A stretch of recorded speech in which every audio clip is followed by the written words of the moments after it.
So, late last week marked the one-year anniversary of Russia's incursion into Ukraine. It's a solemn anniversary for the Ukrainian people, but as for their weaselly tracksuit-wearing leader Zelenskyy, well, it just marks 1 year since he hit the frickin' lottery. We've committed a whopping $76.8 billion. That comes out to over $210 million per day for those who are counting, and believe me, I am. And the spigot is far from dry, folks. Late last week, the U.S., and when I say the U.S., I mean Democrats and rhinos because none of us agreed to this, committed another $2 billion in additional assistance for drones, ammunition, and more. So Americans, your Social Security might be drying up, your military might be learning gender inclusion and pronoun awareness, but Defense Secretary Lloyd Austin wants you to know, in this biggest metaphorical screw you yet, that we need to recommit ourselves to supporting Ukraine's brave defenders for the long haul and to recall that the stakes of Russia's war stretch far beyond Ukraine. Well, he is right about one thing. The stakes do stretch far beyond Ukraine because there is nothing our enemies love more than watching us hemorrhage billions to Ukraine. They love watching the #1 world power being sucked dry by Zelenskyy as our own border is overrun and we foot the bill for millions of illegals. And folks, this is the person you're sending your tax dollars to, by the way. Do you feel stupid yet? Or do you have confidence in that little turd? Because I sure as hell do not. And here is my controversial opinion. Take it for what you will. I don't think Zelenskyy wants this thing to end. That's why he won't negotiate. The minute this thing ends is the minute his spotlight fades and his line of credit gets cut off. We are being played, and for the liberals, it's even more embarrassing because y'all are so dedicated to the Biden circus, you let him convince you to become pro-war. Unbelievable, truly. And to the Republicans who are egging this on, we've got your number, and we will not forget how you push for Ukraine first and America last. We know this isn't about the people of Ukraine for you. It's about funding the military-industrial complex to curry favor with your big Defense Corps special interests. Consider yourselves on notice and don't get too cozy in your elected seats. 2024 can't come soon enough. It really can't. And yeah, I'm counting. It's 693 more days of Joe. But what are Republicans going to do? So far, we've got the 51-year-old whippersnapper Nikki Haley. We've got entrepreneur, commentator, and author Vivek Ramaswamy with his hat in the ring. And of course, the one and only Donald J. Trump. So what's next? Will we have 16 candidates on the debate stage like we did ahead of 2016? And the question everyone wants to know, including me, will Ron DeSantis run? And when it's all said and done, who is it going to be? Well, a new Fox News poll indicates Trump is still the front runner. This is all going to be very interesting, and unfortunately, I predict very ugly. But joining me now with his take is former Trump campaign manager and Republican strategist Corey Lewandowski. Corey, it's great to have you back. Thank you for having me.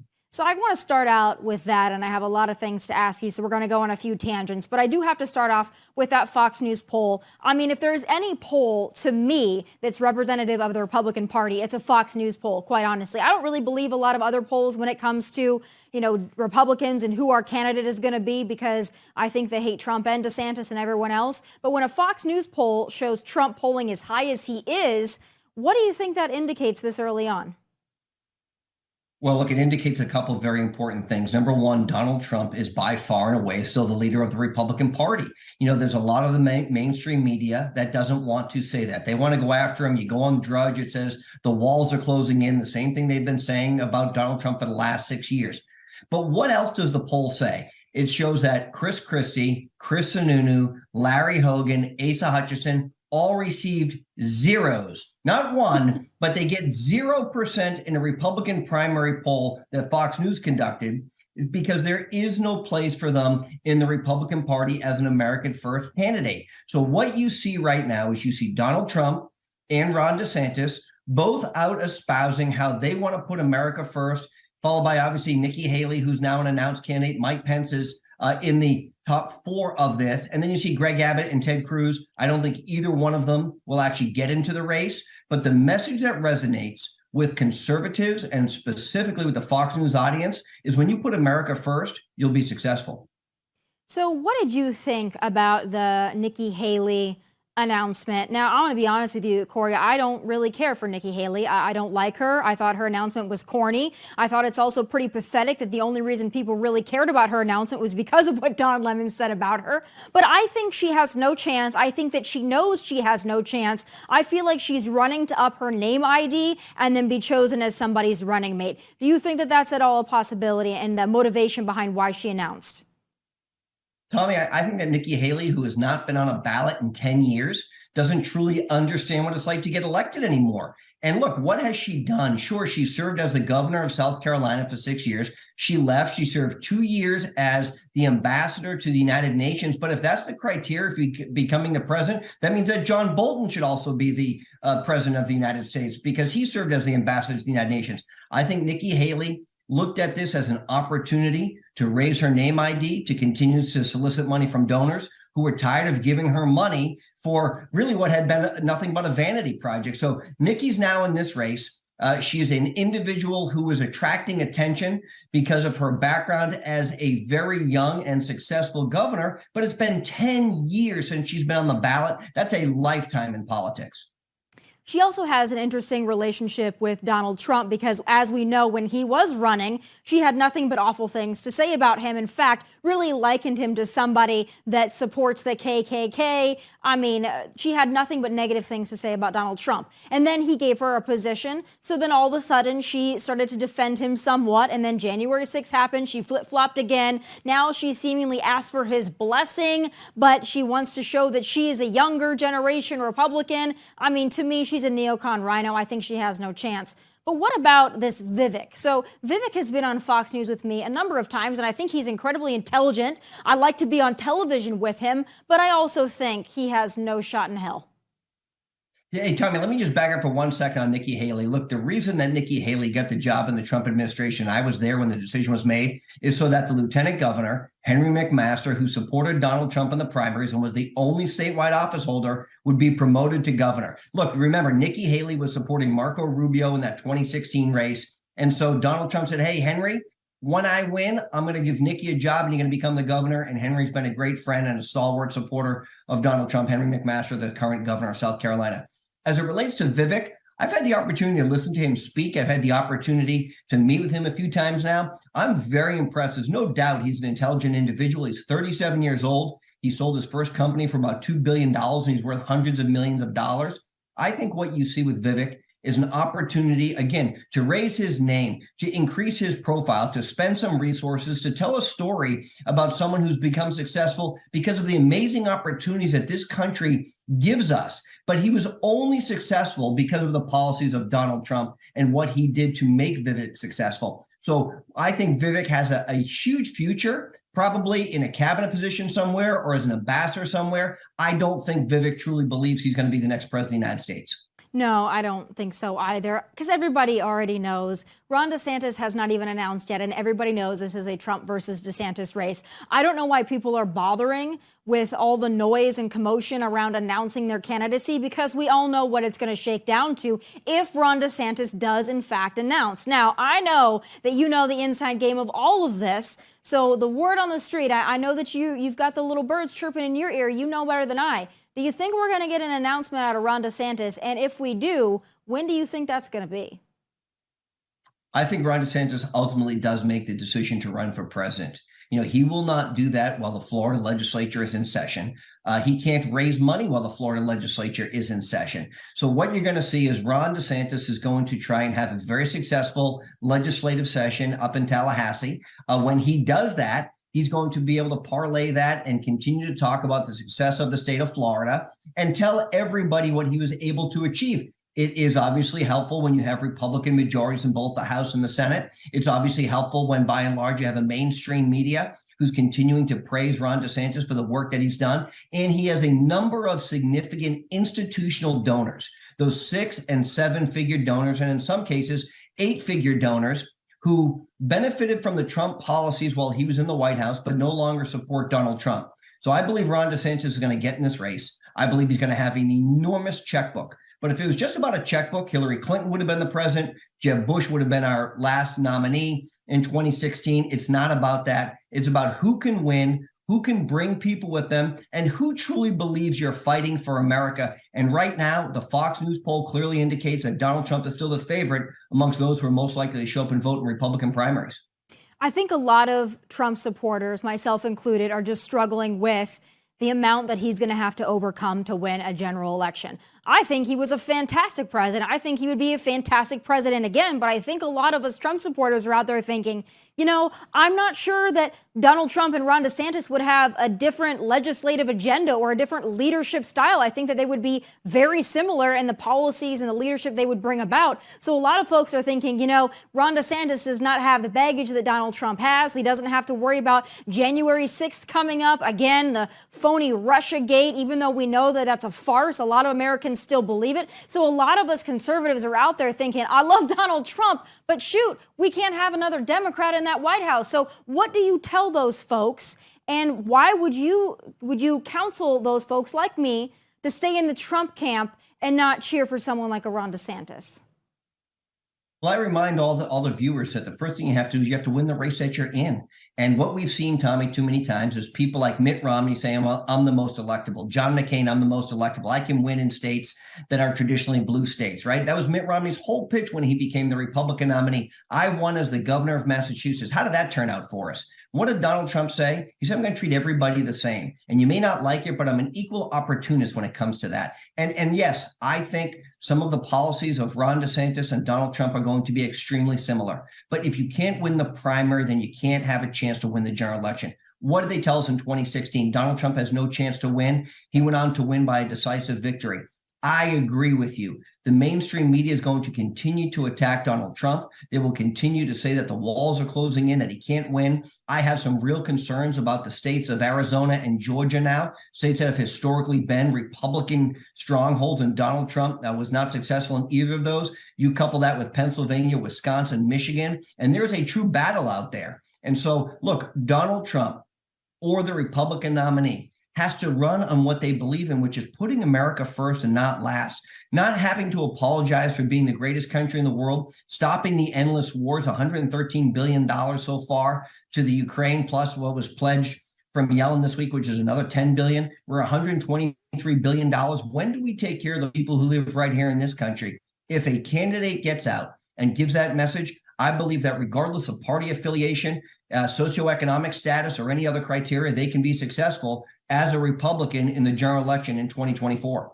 I agree with you, and I agree with it. We can never go the way of a Mitt Romney or a John McCain ever again. And I think that there are some Trump supporters that are trying to put that label on Ron DeSantis, though I don't think that he's anything like a Mitt Romney or a John McCain. That is what makes him so special in this. The unicorn is that we have two men that are incredibly popular and incredibly successful in their own right, and I believe both would put America first. So the last thing I want to ask you, and then I want to move on to our good friend John Fetterman, speaking of Pennsylvania, I want to ask you this.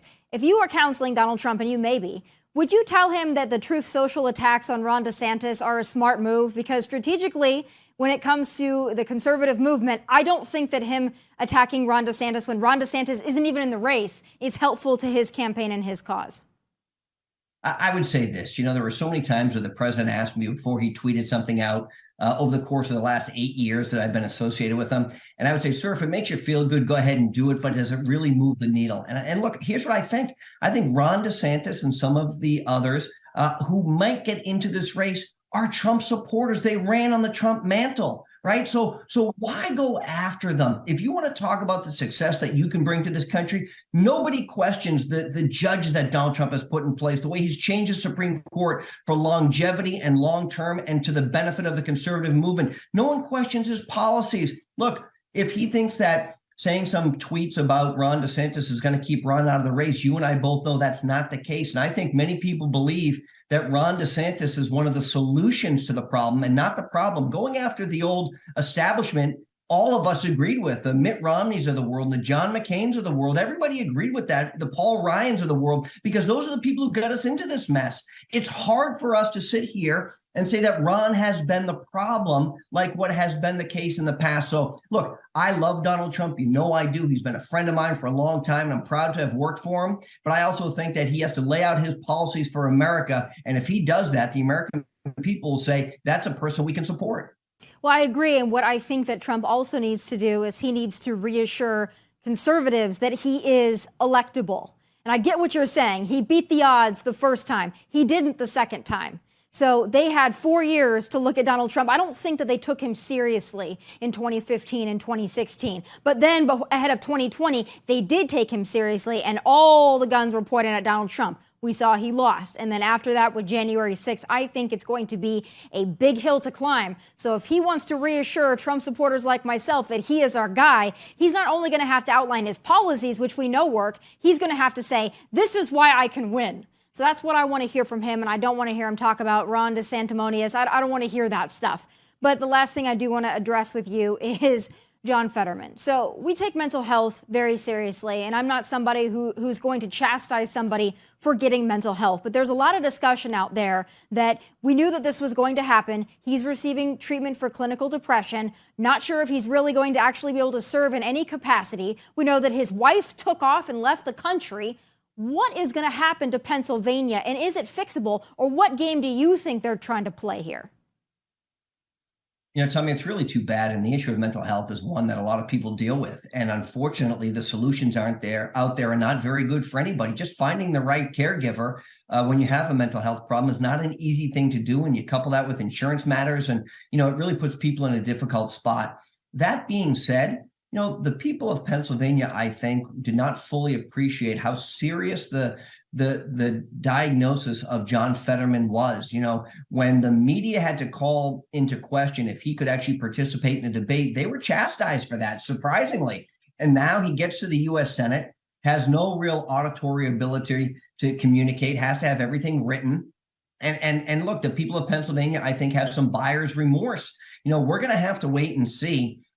We've got an election in Pennsylvania coming up next year. Senator Casey is on the ballot. I believe he's running for re-election. I think the people of Pennsylvania are very disappointed that they've elected John Fetterman to the U.S. Senate. I think Oz or McCormick, either one of them, would have made a much better United States senator. And I don't know if John Fetterman will have the opportunity to have the mental health issues resolved, but I think he has some lingering health matters. And every time we've raised the issue, they tell us we're being disingenuous and unfair, and it's not right for us. These are the same very members of the media that asked Donald Trump to release all of his clinical records, all of his health records. These are the same members of the media that when you question Joe Biden's ability to continue to be cognitively engaged, you know, call you a name or belittle you because of those things. It's a double standard. And I think the people of Pennsylvania right now have significant buyer's remorse. No, they certainly do. And I think it's really sad that he's in this position, but I think it's even more disgusting to me that he was put in this position, much like Joe Biden, where people didn't step back and say, this isn't good for you. Same thing as it's not good for Joe Biden. So I said that was the last thing, but I have to just ask you real quick. Is Biden going to be the nominee for the Democrats in 24? Are they going to go with him again over Kamala because Kamala is that bad? So they're going to push him right back into that race? Jill Biden will do anything to remain in power. So she has all but said they're going to announce, look, this is, we know, you've seen it, Joe Biden falling up the stairs, his cognitive decline. He's clearly not running the country. The question is, who is? Jill Biden announced just last week that everything but the location of the announcement has been planned. What's amazing to me is that the Biden people have asked 3 different individuals to be their campaign manager. They've all said no. I think Joe Biden is going to be the Democratic nominee. He's going to run a repeat of 3 years ago, which is to hide in the basement, to not answer questions, to not talk to the media. He'll by and large get a pass from members of the mainstream media. And look, you know, I think Gavin Newsom could beat Joe Biden. I think he'd be a much stronger candidate in a general election. It's a generational shift. And I think if Gavin Newsom were to get in the race, Joe Biden would be in big trouble. But it's not going to be Kamala Harris. I think you're exactly right about that, as much as Gavin Newsom makes me physically ill. But as we know, Don Lemon would probably still consider Gavin Newsom in his prime. So we never know what's going to happen. Corey, thank you for being here. Thank you for all the wisdom and advice and guidance you've given us, Trump supporters, and maybe some out there recovering Trump supporters. We appreciate it. And we'll wait and see if we get a DeSantis announcement, and I'm going to have you back. All the best. Thank you so much.